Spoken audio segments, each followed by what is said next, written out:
Hello दोस्तों, good evening. जय माँ भारत के ऑनलाइन क्लासेज में आप सभी लोगों का स्वागत है। आज हम चर्चा करेंगे बंगाल के गवर्नर। काफ़ी इम्पोर्टेंट टॉपिक है, यहाँ से एग्ज़ाम में क्वेश्चन पूछा जाता है और यहीं से अंग्रेज़ों का भारत में राजनीतिक इतिहास प्रारंभ होता है। तो आज हम बंगाल के गवर्नर की चर्चा करेंगे और ख़ासकर रॉबर्ट क्लाइव की चर्चा करेंगे, जिसे भारत में ब्रिटिश साम्राज्य का जन्मदाता कहा जाता है।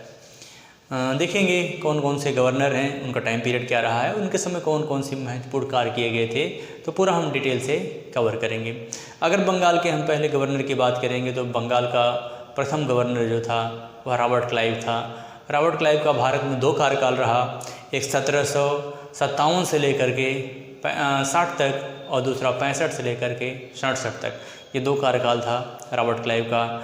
दूसरा जो बंगाल का गवर्नर है वह हावेल था, या हालवेल भी इसको कहा जाता है, जो कि ब्लैक होल घटना का जश्नतीत गवाह था। यानी कि उस घटना के समय ऑलरेडी वह बंगाल में था। कालकोठरी की जो घटना हुई थी सिराजुद्दौला के समय, उसका एक जीवित व्यक्ति था हावेल।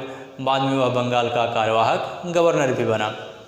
फिर इसके बाद हावेल के बाद 1760 से लेकर के 65 तक बेंसीटाट बंगाल का गवर्नर रहा। और इसके समय महत्वपूर्ण जो घटना घटी वह था बक्सर का युद्ध।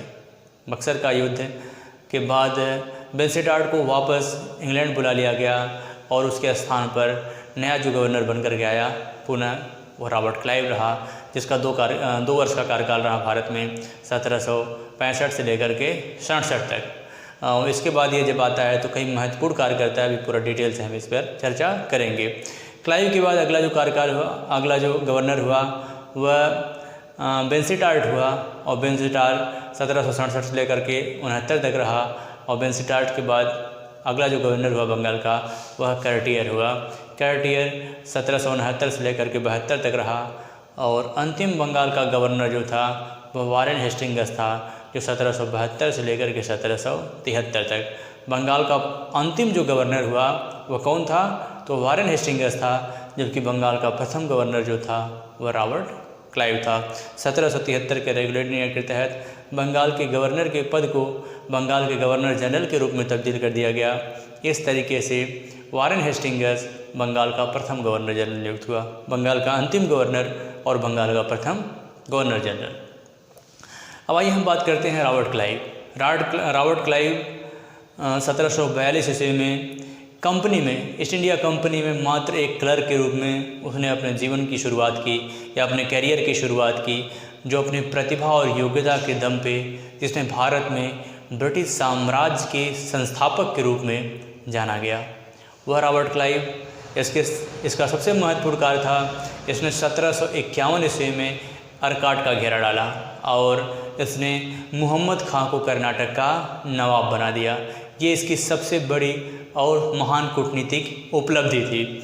इसके बाद अगला इसका जो महत्वपूर्ण कार्य रहा, इसने बैटल ऑफ प्लासी 1757 ईस्वी में बैटल ऑफ प्लासी अपनी कूटनीतिक अपनी कूटनीतिक क्षमता का परिचय देते हुए इसने बंगाल के, यानी बंगाल में एक महत्वपूर्ण युद्ध लड़ा, जिसने भारत में ब्रिटिश औपनिवेशिक इतिहास का प्रारंभ कर दिया, जहां से भारत में ईस्ट इंडिया कंपनी व्यापारिक कंपनी से प्रशासनिक या राजनैतिक कंपनी बन बैठी।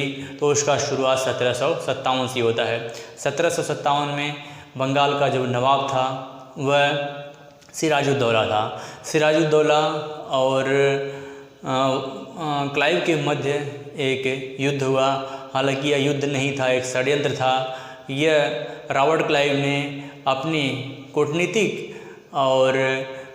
के आधार पर उसने सिराजुद्दौला के मित्रों को अपनी तरफ मिला लिया और उसने लालच दे करके जो है मीर जाफ़र को, कि बंगाल का अगला नवाब आपको बनाया जाएगा, अपनी तरफ मिला लिया, जिसकी वजह से सिराजुद्दौला युद्ध में मारा गया और फलस्वरूप बंगाल का अगला जो नवाब हुआ वह मीर जाफ़र हुआ।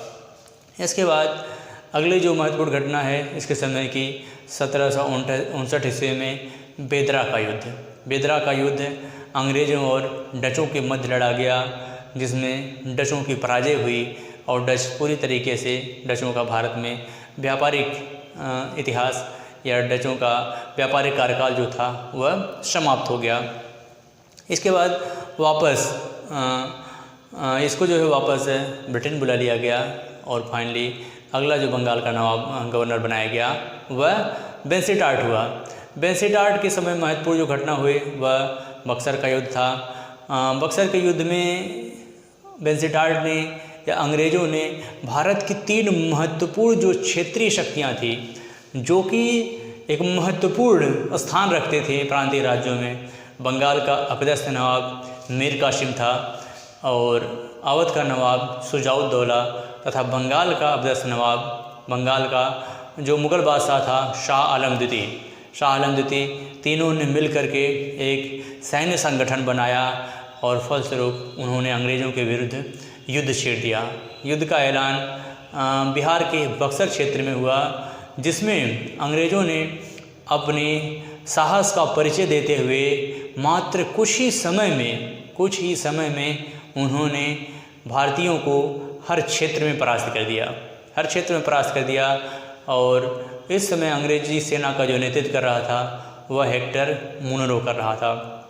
इसके बाद 1765 में बेंसीटाट को वापस बुला लिया गया और 1765 में ही दूसरा कार्यकाल प्रारंभ हुआ रॉबर्ट क्लाइव का।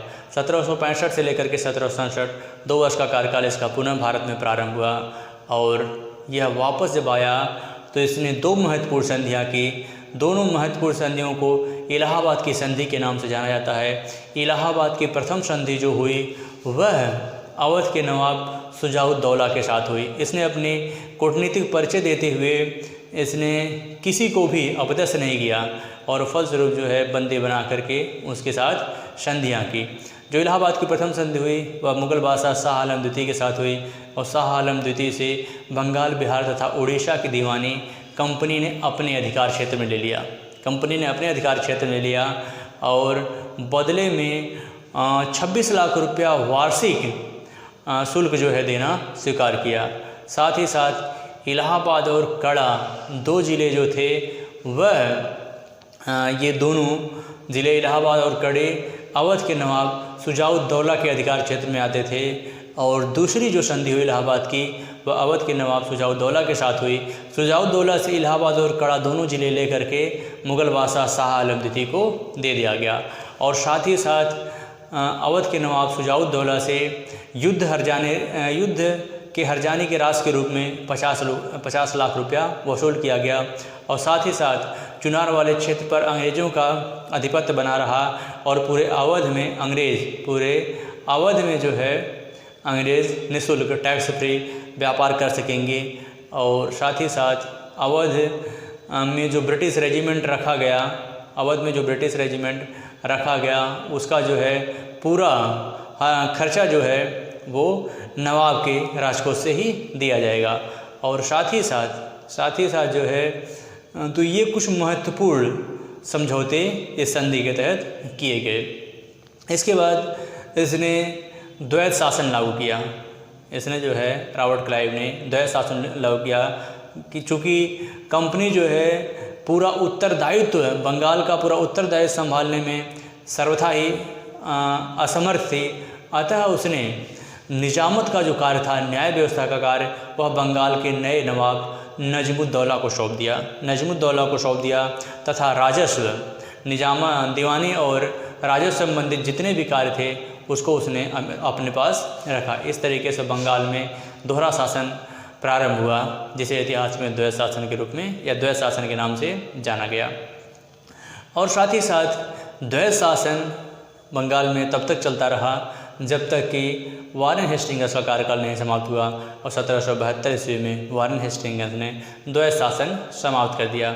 इसके समय और जो महत्वपूर्ण कार्य हुआ, इसने कंपनी के कर्मचारियों के द्वारा जो निजी व्यापार किया जाता था, जिसकी वजह से कंपनी ऑलरेडी घाटे में रहती थी, इसने कर्मचारियों के निजी व्यापार पर प्रतिबंध लगा दिया।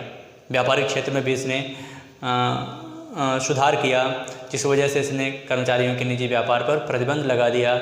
और साथ ही साथ इसने जो है उन तमाम जो सिपाही थे उनको जो भत्ता मिलता था सिपाहियों को, मिलने वाले भत्ते को इसने बंद करा दिया, मिलने वाले भत्ते को इसने बंद करा दिया, जिस वजह से ये भत्ता सिर्फ उन्हीं सिपाहियों को दिया जाएगा जो बंगाल और बिहार की सीमा से बाहर सेवाएं देंगे। ये भत्ता सिर्फ उन्हीं को दिया जाएगा, जिस वजह से अंग्रेज़ सिपाहियों ने विद्रोह कर दिया, जिसे इतिहास में श्वेत विद्रोह के नाम से जाना जाता है। और यह घटना 1766 ईस्वी की है। 1766 ईस्वी में अंग्रेज़ सिपाहियों ने विद्रोह कर दिया, जिसे श्वेत विद्रोह के नाम से जाना जाता है। लेकिन क्लाइव किसी भी तरीके से झुकने को तैयार नहीं हुआ, उसने पूरी शक्ति से विद्रोह को दबा दिया। इसके बाद इसका कार्यकाल समाप्त हुआ या वापस पुनः जो है वापस गया, और किसी कारणवश इसने जो है आत्महत्या कर ली थी, इसने आत्महत्या कर ली थी। और इसकी प्रशंसा करते हुए स्वयं इतिहासकार बर्क ने लिखा है कि इसे भारत में ब्रिटिश साम्राज्य का संस्थापक कहा जाता है। इसको कई बड़ी बड़ी उपाधियों से नवाजा गया है, और नवाजा भी क्यों न जाए, ऑलरेडी क्योंकि यह उस योग्य था। भारत में ब्रिटिश साम्राज्य का जो इतिहास प्रारंभ हुआ, ब्रिटिश साम्राज्य का जन्मदाता के रूप में जाना जाता है, जिसने बंगाल से प्रारंभ हुआ, जिसका साम्राज्य बंगाल से प्रारंभ हुआ। और ऑलरेडी एक ऐसा भी समय आया जब पूरे भारत पर ब्रिटिश हुकूमत जो है कायम हो गई, तो उसका शिलान्यास करने का श्रेय किसको जाता है, तो रॉबर्ट क्लाइव को ही जाता है। क्लाइव को बड़ी बड़ी नींव रखने वाला कहा जाता है, बड़ी बड़ी नींव रखने वाला कहा जाता है। और साथ ही साथ क्लाइव के बारे में कहा जाता है, क्लाइव ने एक ऐसे ब्रिटिश के लिए भारत में एक ऐसा प्लेटफॉर्म तैयार किया, एक ऐसा मार्ग तैयार किया जिस पर अंधा और लंगड़ा व्यक्ति भी चल सकता है। इस आधार पर जो है कुछ इसके बारे में कहा जाता है। इसके बाद अगला जो कार्यकाल हुआ वह बेनसीटार के बाद बारलेस्ट का हुआ, 67 से लेकर के 69 तक। और इसके समय की महत्वपूर्ण जो घटना है वो ये है कि प्रथम आंग्ल मैसूर युद्ध इसके समय की महत्वपूर्ण घटना है।